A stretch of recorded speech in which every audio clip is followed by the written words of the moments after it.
Start in 2 minutes, guys. 2 minutes.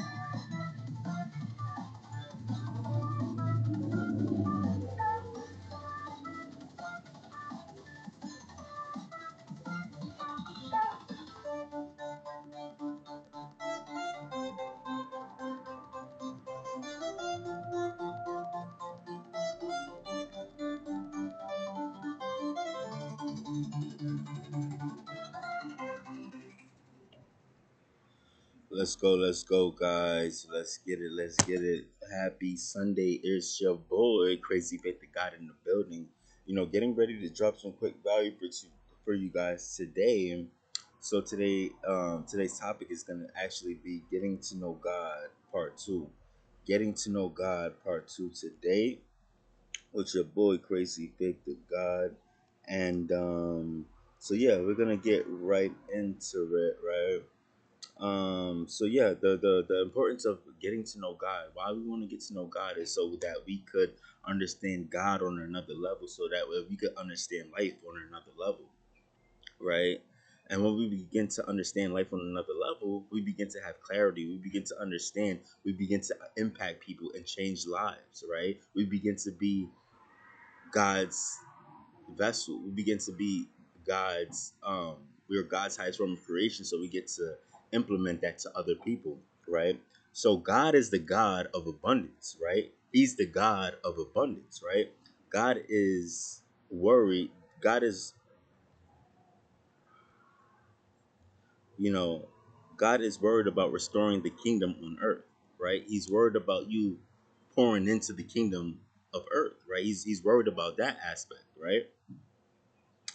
You know, God is a God who will test you every day. So He's a God that will test you every day. So every single day, be ready to get tested, right? Be ready to get tested. Be ready to endure the test. Be ready to fight.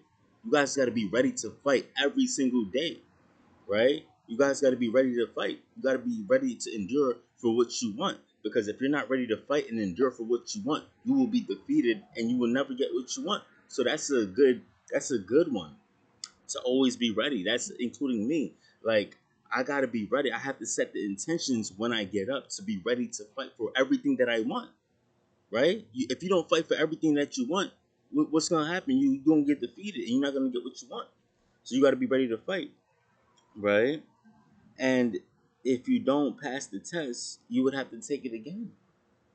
Right? So, what tests are you not passing? What tests that you keep stumbling upon, right? We got to pass these tests, right? And we just got to be aware of it. If we failed the first test, okay, then the next one we get to come up higher in, right? If we don't pass the first one, the next one we're going to come up higher in, right? That's the way to do it. That's what we got to do. We got to fight, right? We got to fight that good fight of faith, right? So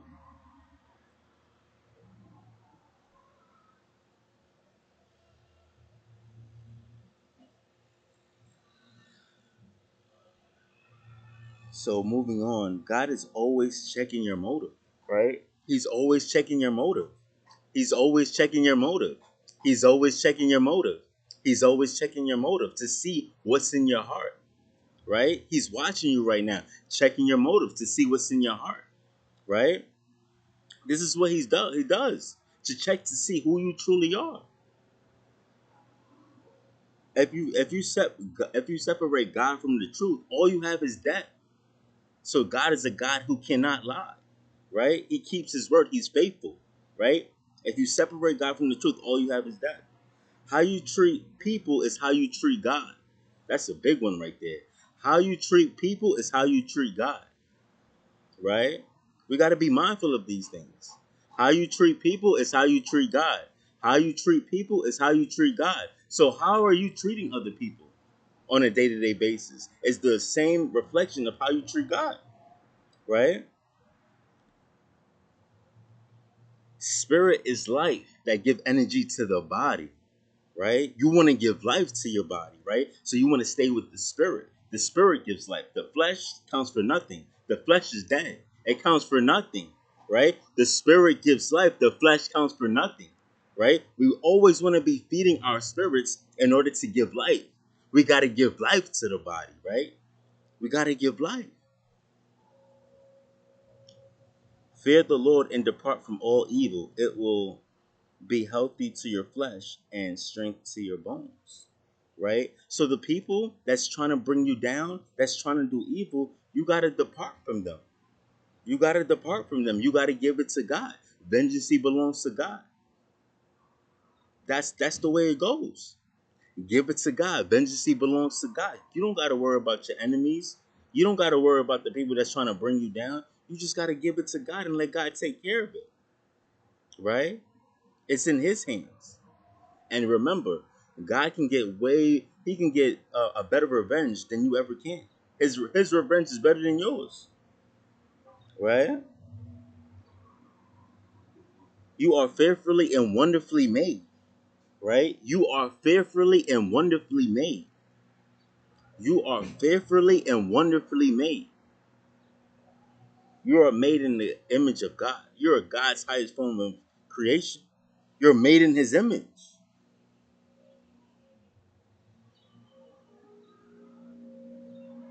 God said, "Let there be light." Right? God said, "Let there be light." So that means shine your light. Shine your light in front of everybody. I don't even care if they hate you. Shine your light. God says shine your light. You gonna let somebody else dim your light? They don't got no power control over you. They didn't create you. Shine your light. Who cares if they get mad? Who cares if they feel embarrassed? It's not. It's nothing against you. It's something with them. They got to do the work. They got to come up higher. You see what I'm saying? So shine your light, even if they hate you, shine your light, because that means you know why? That means you somebody. That means you doing God's will. Everywhere you go, bring your light, shine it. You feel me? You God's highest form of creation, and nobody can control you. Oh, you know why? Because God created you. So nobody gets to control you because God created you. Right? So when pride comes, shame. When pride comes, then comes shame. But with the humble is wisdom.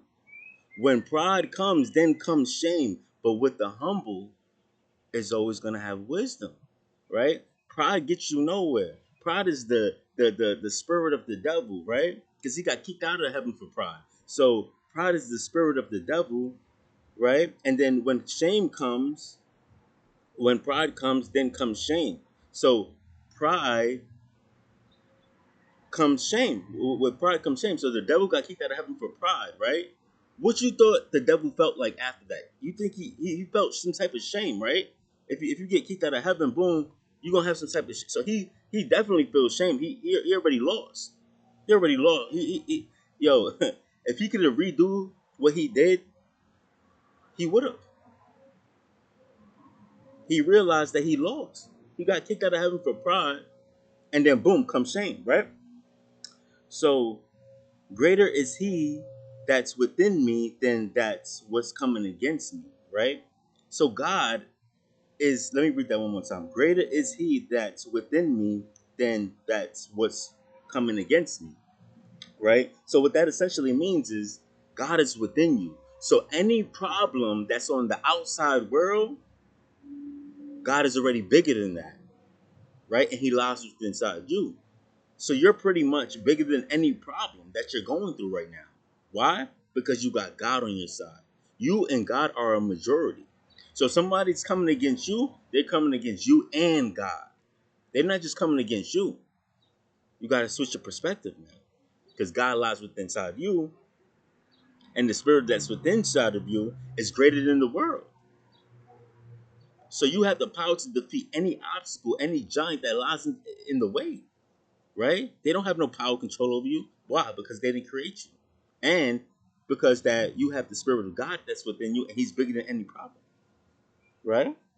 So When the whirlwind passes by, the wicked is no more, but the righteous has an everlasting foundation. When the whirlwind passes by, the wicked is no more, but the righteous has everlasting foundation. Right?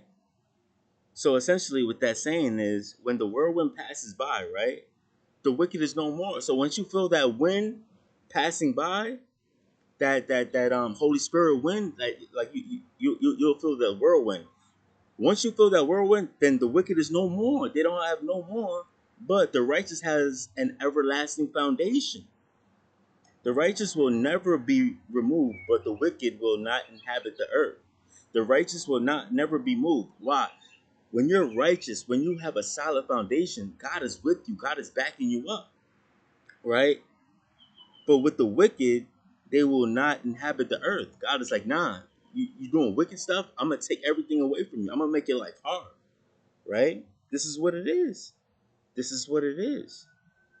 What sin does to you, right?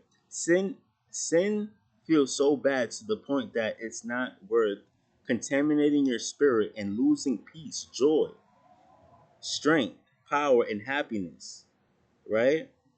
You sometimes have to pray to God to learn from your mistakes and to never make them the same mistakes again, and to not feel that shame and discomfort, right? This is what sin does. This is what sin does. We got to stay away from it, right? It's not worth it. Honor the Lord with all possessions and with the first fruit of all your increase, so your barn will be filled with plenty and your vats will overflow with wine. So essentially, he's just saying, honor him, tithe, give back to him, right? Your first fruits, give back to him, and he will bless you way beyond what you think, right? It's the little things that we have to do in order to see the blessing, right? When you start tithing, when you start doing things consistently, God would open the gates of heaven and pour you out a blessing that you don't even have room enough to receive, right? You are the apple of God's eye. You are the apple of God's eye, right? He who troubles his own house will inherit the wind, and a fool will be servant to the wise of heart. So what that means is if you trouble your house, if you play with your spirit, if you do negative things, evil things, wicked things, sinful things, right? You will inherit the wind. So God will come up on you as the wind, right? You will feel like, oh snap, like I'm out of alignment. It will feel like an out of alignment, and you know what you're doing, right? You will inherit the wind, and the fools will be servant to those, and the servant will, excuse me, and the fool will be a servant to the wise of heart. So he's referring to the righteous will be saved. They will have a solid foundation. They won't get bothered. They won't get troubled, and they will triumph over the wicked.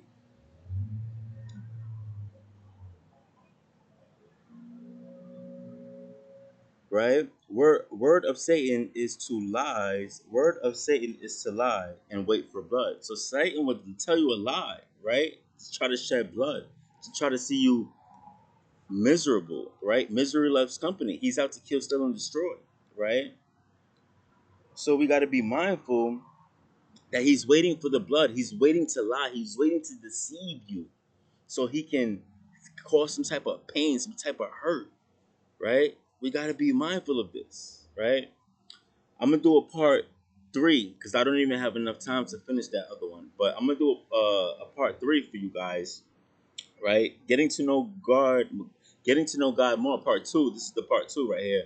I hope you guys took a lot of value from this video and are able to take some type of value and implement to get to know God more, have a deeper understanding, get to know Him more, and also share the words, share what you learned today, share with others what you've been learning on this journey. Right? You got to share it because people are not aware. People have these false beliefs about God and who He is and how he is, and it's not like that. right? I had the same issue. I thought, he was a hard God and, kind of thing like that, like a tough, rough God, right? But it's not like that, right? As you begin to walk and as I begin to put out the part twos and part threes and part fours of getting to know God, you guys gonna have a better understanding and see life a different way and develop a different perspective, right? But it all starts with baby steps, one day at a time, right? So with that being said, happy Sunday, guys. It's your boy Crazy Faith to God on the way out. Let's grow 1% better